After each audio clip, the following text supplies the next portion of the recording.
Yes, ma'am. And Mr. Paredes is on probation in cause numbers 16-24053, that one for prohibited weapon possession, 20-35328 for aggravated assault causing serious bodily injury, and 20-35329, also aggravated assault causing serious bodily injury.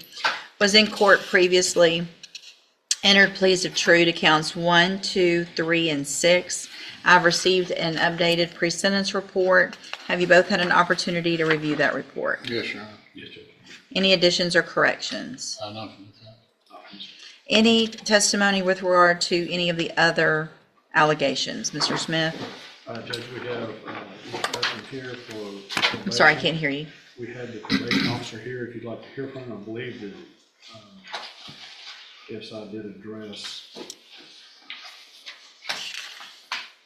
I mean, I have what he put in here, but I just am asking if there's any witness, if you want to put it on any testimony for the counts that were not pled true to or not.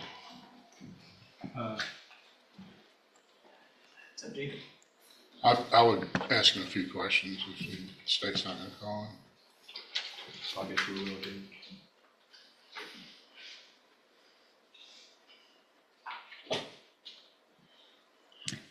All right, Mr. Patton, if you'll please raise your right hand. Do you swear or affirm the testimony you're going to give in this hearing will be the truth, the whole truth, and nothing but the truth? I do. Thank you, sir. Go ahead. Mr. Paredes was ordered to perform community service, and has he completed all of that and provided verification to the probation department? He is not, no. And did he appear for alcohol or drug screening on June 18th, June 25th, July 2nd, July 5th, July 21st, 2025? What were those dates again? June 18th, June 25th, July 2nd, July 5th, July 21st. So June the 18th, he did not show. June the 25th, he did not show. July 5th, he did not show. And July 21st, he did not show. That's what it's. I guess I want to know with regard to community service, obviously what has he done out of any of it, if any? Your Honor, in cause number 16-24053, he has completed 169 hours out of the originally assessed 300, Okay. which leaves him with 131. He last performed community service on April 4th of this year. He worked with our work crew at my Beaumont office. He has not performed any of the community service in either of the other two cause numbers. Okay, thank you. Mr. Kimler? Shouldn't the community service be concurrent in all three of the cases? In other words, the community service that he's done in one case should. And then we gave him probation on two after that. It is typically how we do that, Your Honor. We typically will give them credit for community supervision on any of the cases they're doing for us, regardless of when they started supervision. Community service. Yes. Yeah. Sorry. May I proceed, John? Yeah. How long have you supervised him, Mr. Patton? So I'm a unit supervisor at our department. I've seen Mr. Paredes on numerous occasions for administrative hearings, case staffings, and when I've held down a caseload when we've been in between officers. But you have some familiarity with him. I do, yes, sir. And during the times that you supervised him directly, has he maintained proper demeanor with him? Yes, sir. Yes. Proper decorum, all those things? That is correct, yes, sir. And should he be continuing on probation, you would not be the supervising officer, that would be someone else, is that right? That is correct. I would not be supervising him. Well, let's say, I suppose you acted as a supervising officer at some point in your career at the probation department, is that right? That is correct, yes, sir. Assuming, let's just speak hypothetically, if you were a supervising officer again, would there be anything about Mr. Paredes that would cause concern to continue to supervise him as far as his demeanor and decorum and attitude towards the probation department or personnel? Hypothetically, no, not concerning those items. Who was his supervising officer? His supervising officer was Alexandra Ariano. Ms. Ariano went out on maternity leave and elected to stay home with her child. And so we've since filled that vacancy with a new officer. Okay. But she was the one that was, I guess, directly supervising. That is correct, yes, sir. You had access to her records, is that right? I do, yes, sir. Is there anything, any indications in there about some type of mental health referral, anything of that nature?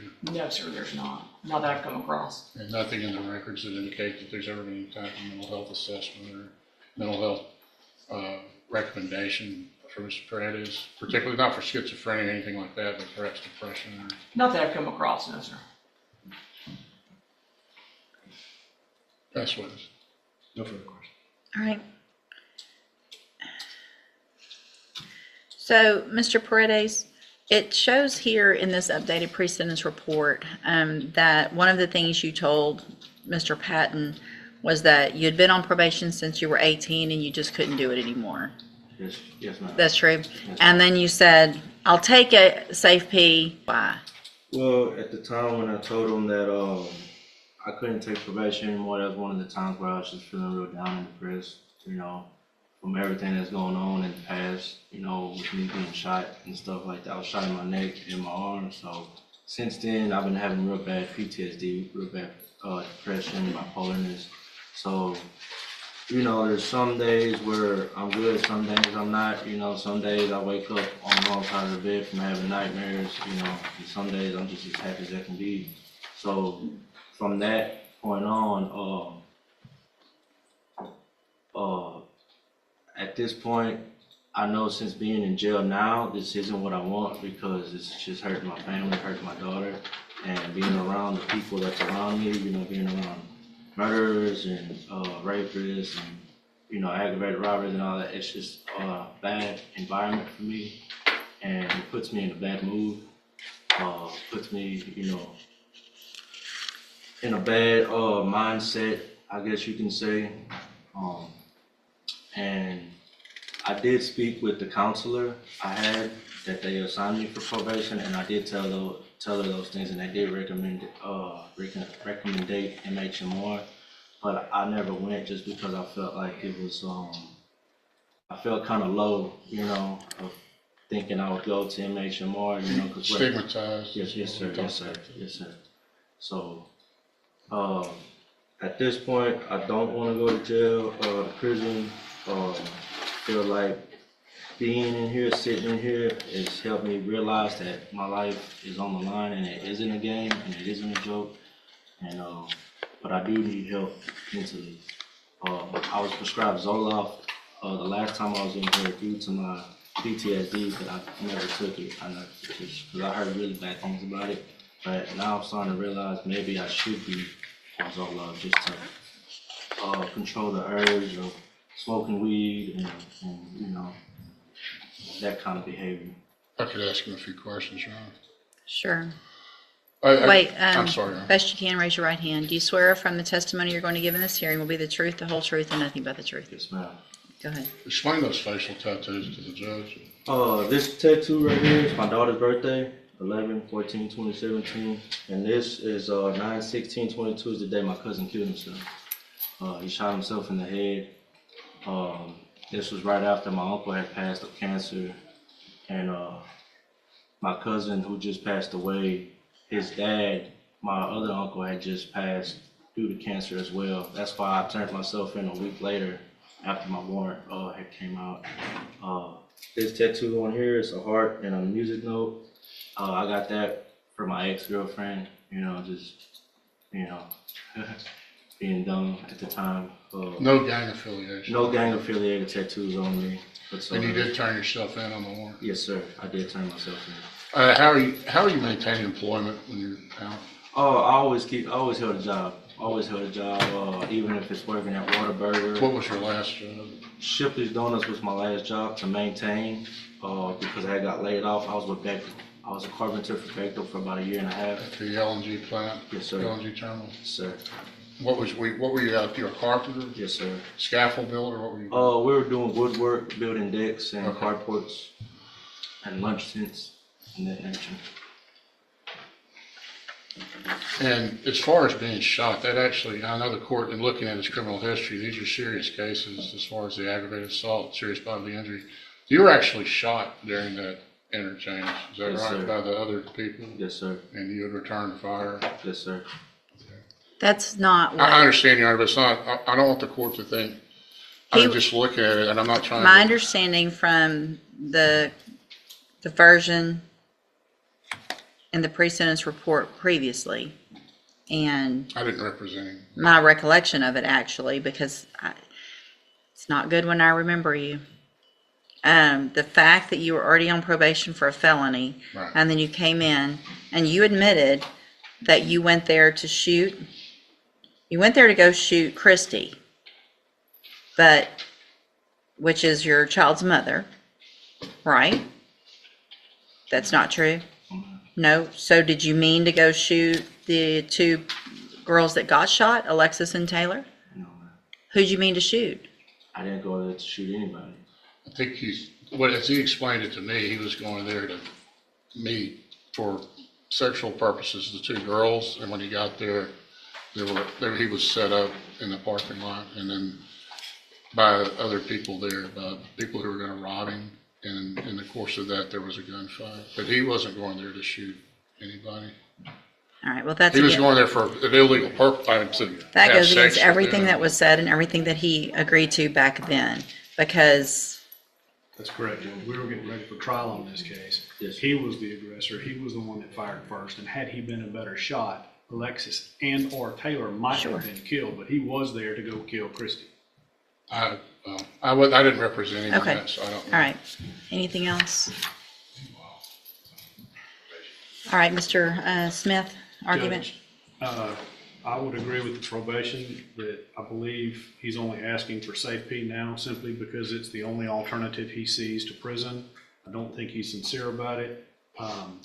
We have given him chance after chance after chance, and he has squandered, wasted, and even though he's a nice guy when he shows up, he does what he wants to do. That's evidenced by the jail reports that shows that they tell him to go back to his bunk and he just gets in the shower with his jumper on. And then when they write him up about it, then he says, man, fuck you. He has zero respect for authority or doing what's right, what he's supposed to do. I think prison term is appropriate in this case. The PTSD excuse is weak. He was the aggressor in the initial contact. And you can't claim that, well, I feel bad because I got shot by somebody who was defending two other women. So I would ask for pen time in this case. Anything else, Mr. Kimler?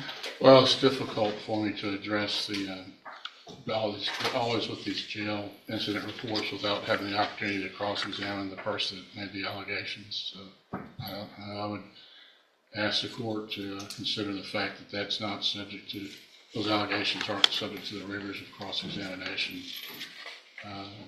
But I think that on Mr. Brady's behalf, struggling with depression is a serious matter, and I know, and I respect Mr. Smith's looking at this as a way of somebody just volitionally, or somebody just deciding to be stubborn and self-centered and not complying, but depression is a serious problem. He has struggled with that. I think that's indicated by the limited mental history that we have. There is no new offense allegations in this. These are administrative violations. Of course, those are important, especially reporting. But because of the seriousness of these cases, I would ask that the court give him at least one more chance with the aid of mental health, maybe safety, but also as a follow-up if he gets out, to follow up with Spindletop to address not only any substance abuse problems, but any underlying mental health issues that may contribute to the substance abuse and just his ability to comply and just to continue on probation. All right, thank you, Mr. Kimler. So, Mr. Paredes, the thing is, you've been given exactly what Mr. Kimler is asking for. You've already been given that. You said it yourself. They recommended Spindletop. They recommended medications. You made conscious decisions not to follow through with what they knew was best for you, which is part of your probation. Everything that they say you should do is a court order.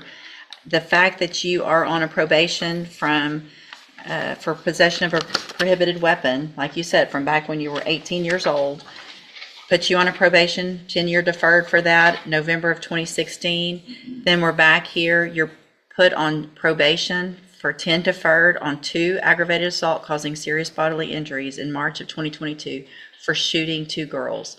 And you got shot in self-defense. And it appears that there's no real reason for me not to believe that that's how it happened for a number of reasons. No one else was charged with aggravated assault for shooting you. All the police reports, everything that went through in those pre-sentence reports previously that I have copies of, all makes it appear to be true that you went there to shoot either Christy and or whoever else. And luckily we're not a good shot. One of the girls got shot 3 times and survived it. And for you to say you have PTSD from getting shot, I can't imagine what she has. I feel like you've been given every opportunity. And when I look back on some of these times where I give chances like I gave you, it's very frustrating and a little embarrassing because it looks like I was not really thinking clearly then. I understand that these are drug allegations. You've been given opportunities to get help. I mean, you've been on probation since 2016 with every opportunity possible. So at this time, in cause number 16-24053, I'm going to, also based on the evidence presented today, I am going to find count 5 true. So that makes you pled true to counts 1, 2, 3, and 6. I'm finding count 5 true based on that evidence in each of the cases. Find sufficient evidence in that case to find you guilty, and at this time find you guilty of possession of a prohibited weapon. Sentence you to a term of 7 years in the institutional division of the Texas Department of Corrections. You will receive credit on that sentence for any time that you've been in custody that the law gives you the right to receive. In cause number 20-35329, also find counts 1, 2, 3, and 6 that you pled true to those freely and voluntarily. Find them true. Also find count 5 true. Find sufficient evidence to find you guilty, and at this time find you guilty of aggravated assault causing serious bodily injury. Sentence you to a term of 12 years in the institutional division of the Texas Department of Corrections. You will also receive credit on that sentence for any time that you've been in custody that the law gives you the right to receive. There will be an affirmative finding of a deadly weapon in that case. In cause number 20-35328, again, find that you pled true to counts 1, 2, 3, and 6 freely and voluntarily. Find those counts true. Make a finding of count 5 true. Find sufficient evidence to find you guilty, and at this time find you guilty of aggravated assault causing serious bodily injury. Sentence you to a term of 12 years in the institutional division of the Texas Department of Corrections. You will receive credit on that sentence for any time that you've been in custody that the law gives you the right to receive.